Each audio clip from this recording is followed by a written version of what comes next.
Alara Grace never believed death would feel so cold. Not physically, though the marble floor beneath her cheek was certainly freezing, but emotionally. Death, she thought, would come with shock, fear, a surge of denial. But what she felt as her vision dimmed inside the towering penthouse overlooking the city was something far worse. Betrayal. Her breath shuddered as she tried to pull air into lungs that no longer obeyed her. Her fingers twitched helplessly against the polished stone floor, smearing the trail of dark crimson pooling beneath her ribs. The city lights glittered through the massive glass windows, blurring into abstract streaks of neon and gold. Somewhere below, traffic hummed, sirens whined, and thousands of lives went on, unaware that hers was ending. And standing over her, shaken, pale, eyes wide with horror, was her husband, Cale Mercer, a name the world recognized instantly. Billionaire technologist, founder of Mercer Tech Industries, a man whose innovations shaped everything from self-driving cars to biometric identification systems. A man untouchable in courts, worshipped by investors, feared by his rivals. A man Alara had once believed she could love. His knees hit the floor with a force that echoed in the cavernous room.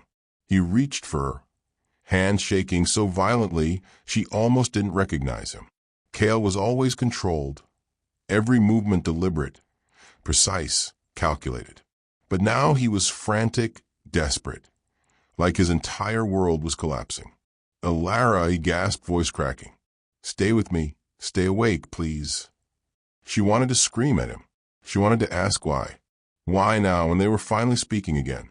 Why after she discovered secrets in his encrypted files, information pointing to deals, threats, and shadow organizations she hadn't known existed? Why poison her? Her lips parted, a broken exhale slipping out, but no sound followed. She could taste metal, bitter, cold. Her body convulsed slightly, legs numb, fingers trembling. Cale cupped her face with shaking hands. No, Alara, look at me. Listen to me. His eyes brimmed with tears, something she had never seen in 3 years of marriage. Please, I can fix this. Just hold on. His face blurred. The lights overhead fractured. Her vision tunneled. As the darkness crept in, he leaned closer, forehead nearly touching hers, and whispered something she didn't understand. Not then. Not as she bled out in his arms. I can't lose you again. Again? He had never said the word before.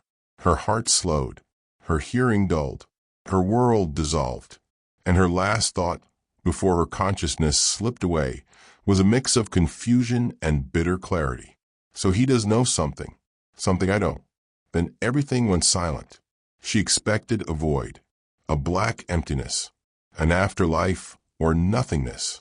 What she did not expect was pain, sharp, stabbing, invasive pain. Her body jerked violently. A gasp tore from her lungs, and she sat upright, heart racing, chest heaving. She was in a bed, not the penthouse, but a hospital bed. Machines beeped rapidly. A nurse shouted something unintelligible as footsteps thudded toward her. She's awake. Aurelia, can you hear me? The nurse cried.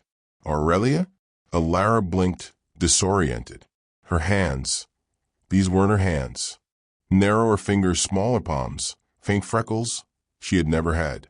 A mirror on the wall reflected a young woman with olive skin and long dark hair tangled at the shoulders. A girl in her early 20s. A stranger. Alara tried to speak. Her voice trembled, higher, unfamiliar. Who am I?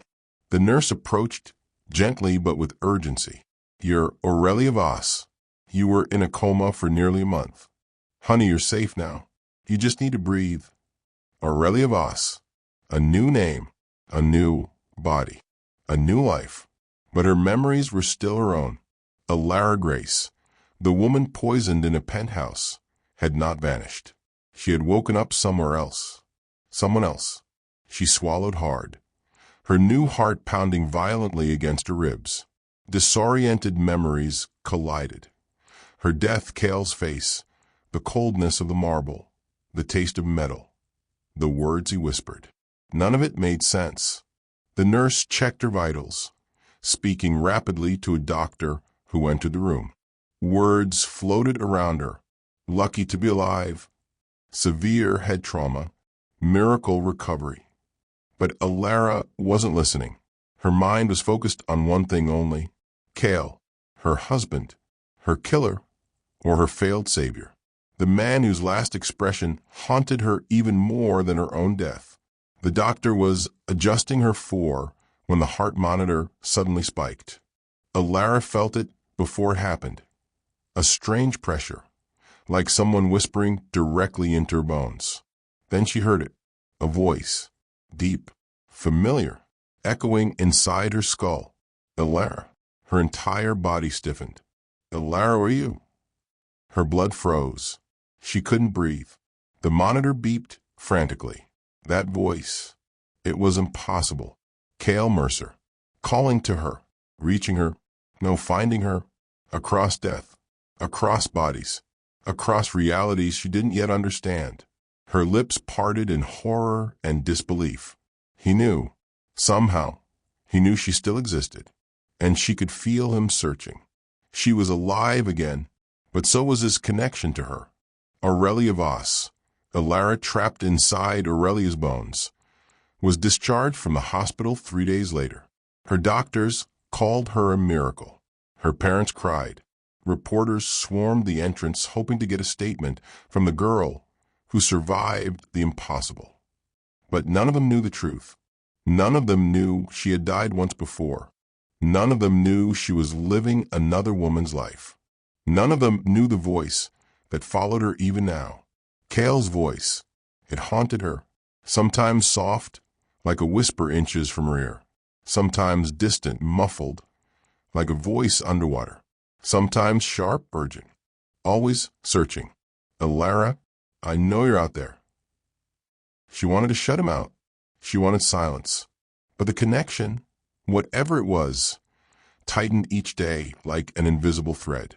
Her first week back home was a parade of strange, unnerving events. Her phone glitched constantly. Apps opened on their own. Notifications appeared then vanished instantly. Her camera light turned on without her touching it. Her music app played a song she had loved as Alara, a song she'd never searched for in this life.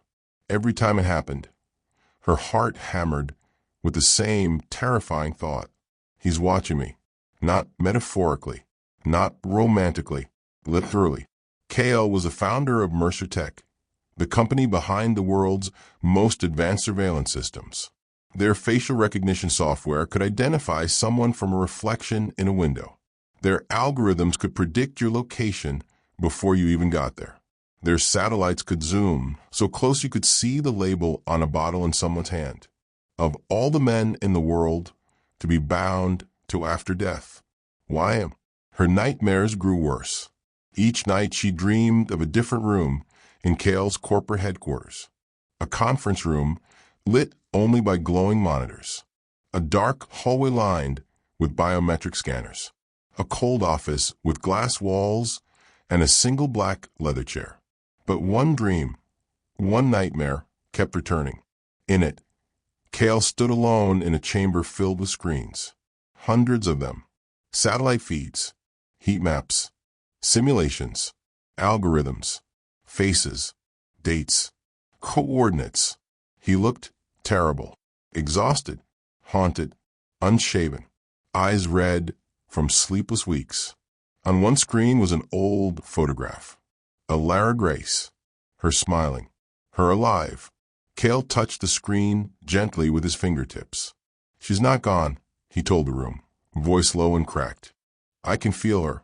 I just need to find the right frequency. Frequency. The word made her stomach twist. This isn't healthy, sir, a trembling assistant said. You're losing control. Cale turned slowly, expression empty. I lost control the moment she died. Alara Aurelia woke drenched in sweat, her pulse racing so violently she could hardly breathe.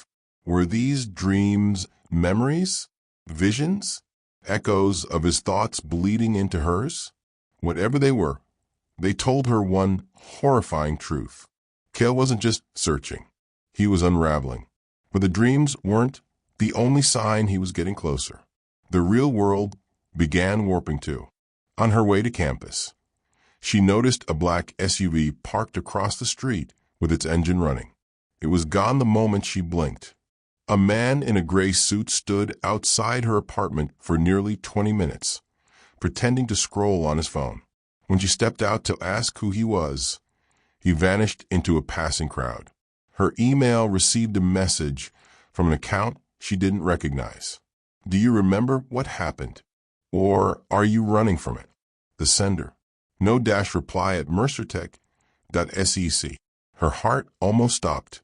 She deleted the message instantly, only for it to reappear 12 minutes later. No subject line, no text, just a single attachment. A video. Her hands shook as she opened it. The footage was dated 2 years ago. A penthouse camera, the living room, nighttime. She saw herself, Ilara, walking barefoot toward the window. She wore a silk robe, hair pulled back casually, humming softly to herself. She looked happy. Aurelia's throat tightened painfully. Then Cale entered the frame. He approached her from behind, wrapping an arm around her waist. He kissed her cheek. Ilara giggled. It didn't make sense. Not with the coldness she remembered. Not with the distance. Not with the night she died. Had she forgotten the parts where he was gentle? Before she could process the footage, the video cut to static. Then a voice, Cale's voice, filled her tiny apartment through the laptop speakers. I know where you are. The screen went black.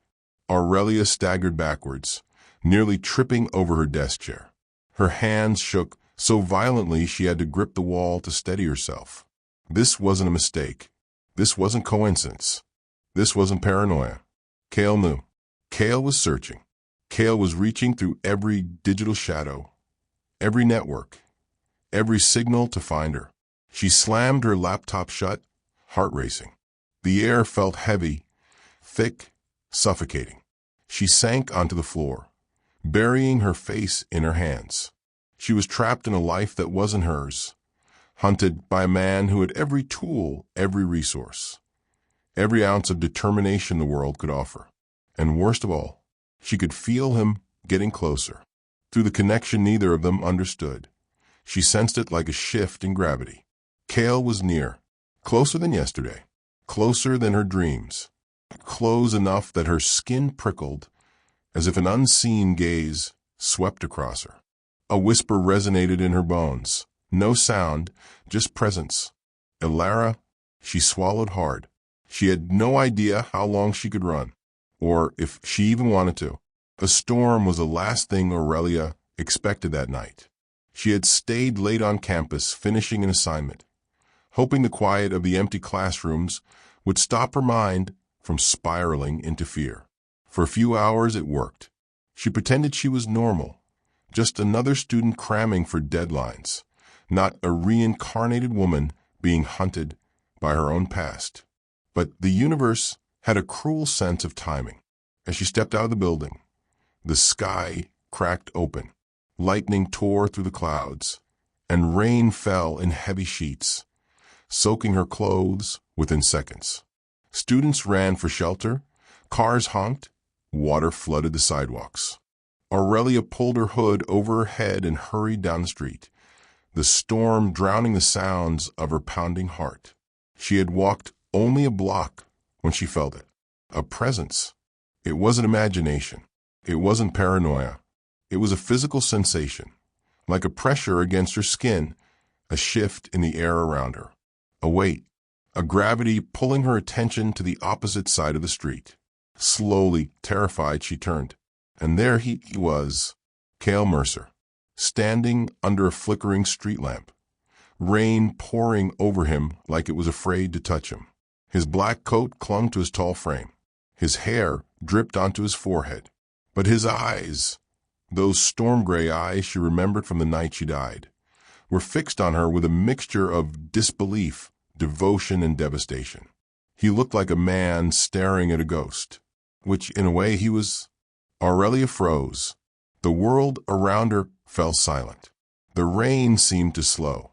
Her breath stopped entirely. Cale didn't approach, didn't speak, didn't blink.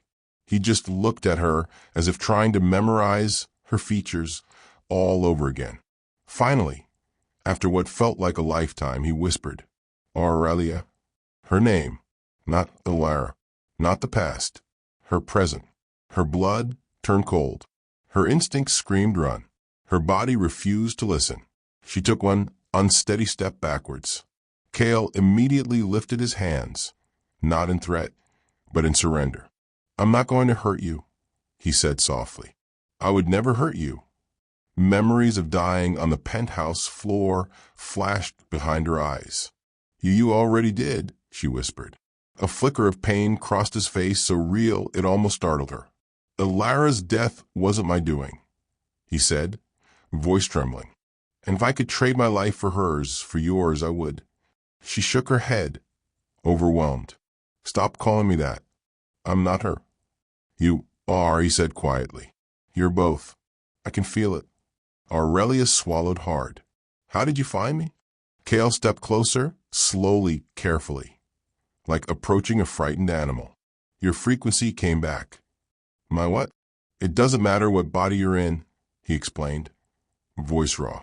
"Your soul signature is the same. When you woke up, when your heart started again, I felt it, like a signal, like a shock to the system." Aurelia's skin prickled. "You're insane," she whispered. "Maybe," Cale murmured, "but insanity is better than losing you twice." A sudden rumble of thunder shook the street. The rain intensified, blurring his face, but his gaze never left hers, not even for a second. "Why are you here?" she asked, voice cracking. "To protect you," he said simply. "Ilara died because of me, because of the enemies I made, the people who wanted control over my technology. They thought killing her would break me enough to give in." "And did it?" she asked bitterly. "Yes," he admitted without hesitation. "It broke me beyond repair."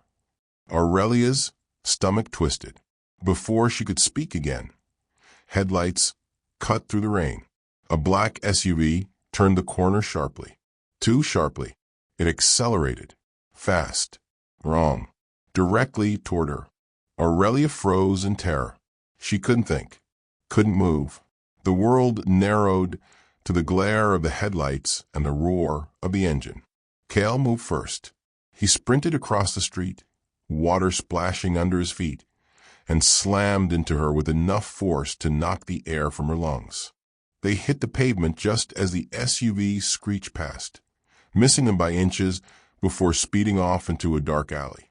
Aurelia shook violently, chest heaving, rain mixing with the tears she didn't remember releasing.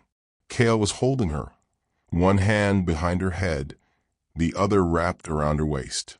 His body trembled as he pulled her closer. "Are you hurt?" he asked, breath ragged. She couldn't answer, couldn't find her voice. Cale pulled back just enough to see her face. "They know," he whispered. "They know you're alive. They know you came back." "Who?" Aurelia gasped. "Who wants me dead?" Cale hesitated, only for a heartbeat before answering. "The same people who killed you the first time." Her pulse skyrocketed. Cale stood, helping her up gently. "We need to leave," he said. "Now." Aurelia yanked her hand away. "Why should I trust you?" she snapped. Cale met her gaze, eyes stormy with emotion she didn't recognize. Not manipulation, not coldness, but something aching and unbearably human. "Because," he whispered, "I love you. I always have. And losing you once nearly destroyed me." The rain poured around them. Cars passed in blurs of color. The world kept moving. But Aurelia stood frozen, caught between terror and gravity, between a past she didn't fully remember and a future she didn't understand. Cale was dangerous. Cale was powerful. Cale was obsession and salvation twisted together. And yet, when he reached for her again, hand trembling. She didn't step back. Not this time. Cale didn't give Aurelia time to argue. The moment she hesitated, he tightened his grip, not forcefully, but with a desperate urgency that made her heart twist. The storm drenched them as they hurried down the street, turning corners, weaving through alleys until the university buildings disappeared behind the curtain of rain. "Where are you taking me?" she demanded, stumbling as Cale pulled her toward a parking garage. "Somewhere safe." "You keep saying that," she snapped. "But nothing about this feels safe." He stopped abruptly. The rain pounded his shoulders, streaming down his face like tears he refused to acknowledge. His expression, intense but controlled, reminded her painfully of the night she died. "I know you're scared," Cale said softly, "and I don't blame you. But I'm not your enemy, Aurelia. I'm the only one who knows what you're facing." She opened her mouth to protest, but something in his eyes stopped her. Not darkness, not malice, but grief. Real raw grief. It shook her more than the SUV that had nearly run her down. Cale turned, scanned the street, then guided her deeper into the garage. They descended a ramp until they reached a matte black car tucked behind a concrete pillar. Its windows were reinforced. The license plate was digital, flickering between numbers. The vehicle hummed quietly, an engine far too advanced for anything legally sold. Cale unlocked it with a soft chime. "Get in." Aurelia hesitated only a moment before sliding into the passenger seat. The door shut silently, sealing them inside. The car's interior lights glowed faint blue, casting Cale's features in sharp relief as he started the engine. They drove in tense silence. The storm grew heavier, drumming against the windows like frantic fingers. City lights blurred into streaks of color. Aurelia watched Cale from the corner of her eye, his jaw clenched, his knuckles white on the steering wheel. Every muscle in his body coiled, like a man bracing for impact. Finally, he spoke. "They'll keep coming. Tonight was only a warning." She swallowed nervously. "Who are they?" "You keep avoiding the question." Cale exhaled slowly. "People who wanted access to my work. People who think control over technology equals control over the world. A council of powerful men and women who hide behind philanthropy and public safety. They call themselves the Global Ethics Council." "I've heard of them," Aurelia said. "They advise governments." "They manipulate governments," Cale corrected. "And 3 years ago they demanded my biometric surveillance system." "The one that tracks frequencies?" He nodded. "When I refused, they retaliated." Aurelia's stomach tightened, dread spreading through her chest. "They killed me." Cale's voice cracked. His knuckles tightened until his fingers trembled. "They killed Alara," he whispered, "because they knew it would break me." Aurelia stared at him, unable to speak. "I knew you were in danger," Cale continued. "I prepared for every threat, but not the one already inside the house." Her blood went ice cold. "You mean someone close to us?" He nodded once. "Someone who had access to your medicine, to your food, to the penthouse. Poison. The night she died. The sudden collapse. The metallic taste." Aurelia's breath shook. "So, you didn't kill me?" "No," Cale said, sounding almost offended by the accusation. "I would burn the world before I ever harmed you." Silence swallowed the car. Aurelia looked out the window, her reflection fractured by raindrops, her heart pounding with confusion and something she didn't want to name. The car slowed, then turned sharply into an underground entrance hidden beneath a luxury hotel. A steel door opened ahead after scanning Cale's face and palm. They descended 3 levels before the tunnel opened into a private, dimly lit parking bay. "This way," Cale said, stepping out. He led her to a reinforced elevator. It scanned them both before rising. When the doors opened, Aurelia stepped into a penthouse unlike anything she'd seen before. This wasn't the glass palace where she died. No marble. No luxury meant for show. This place was built for survival. Reinforced walls, bulletproof windows, encrypted screens lining an entire wall. Maps, blueprints, data streams she didn't recognize. "Welcome to the only place in the city that's invisible to the council," Cale said quietly. "My private safe house." Aurelia walked forward slowly. "This is overwhelming." "It will get worse before it gets better," Cale replied. She turned to him sharply. "What does that mean?" Before he could answer, The screens on the wall flickered to life. Dozens of surveillance feeds. City streets, corporate buildings, government offices, and then a feed showing her university campus, her classroom, her hallway, her apartment building, all marked with red tracking dots. Aurelia staggered back. You watching me too? Cale looked stricken. I had to. You were in danger. That's not protection, she said, voice trembling. That's obsession. Maybe, Cale murmured. But obsession is what kept you alive long enough to wake up again. She didn't know how to answer. Before she could try, every screen in the room suddenly blinked with a warning. Intrusion detected. Level critical. Cale's eyes darkened. They found us. The room locked down. Metal shutters slammed over the windows. Steel barriers descended from the ceiling. Cale grabbed her hand. Stay behind me. Do not move unless I tell you. The safe house door exploded inward before Aurelia could breathe. For masked operatives stormed in, weapons raised. Aurelia screamed as Cale moved with terrifying precision, disarming one attacker, striking another in the throat, knocking a third against the wall.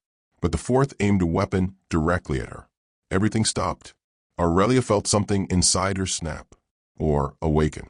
A heat spread through her chest, a pulse, a surge, a light she couldn't see but could feel radiating through her bones. When the attacker fired, Aurelia lifted her hand instinctively. A shock wave blasted outward from her body, slamming him into the far wall. His weapon shattered.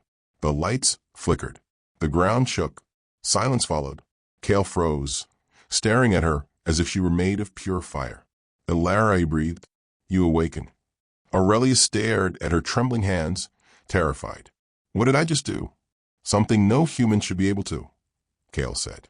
He stepped closer, reaching for her face with trembling fingers.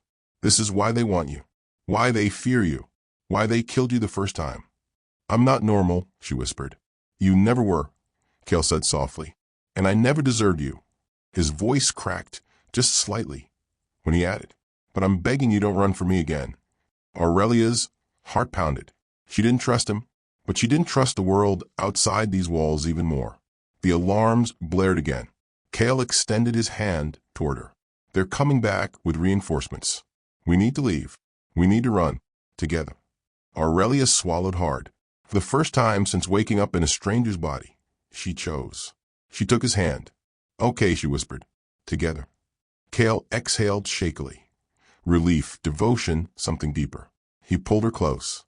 And Aurelia realized something terrifying and undeniable. She wasn't just running from her past anymore. She was running with it.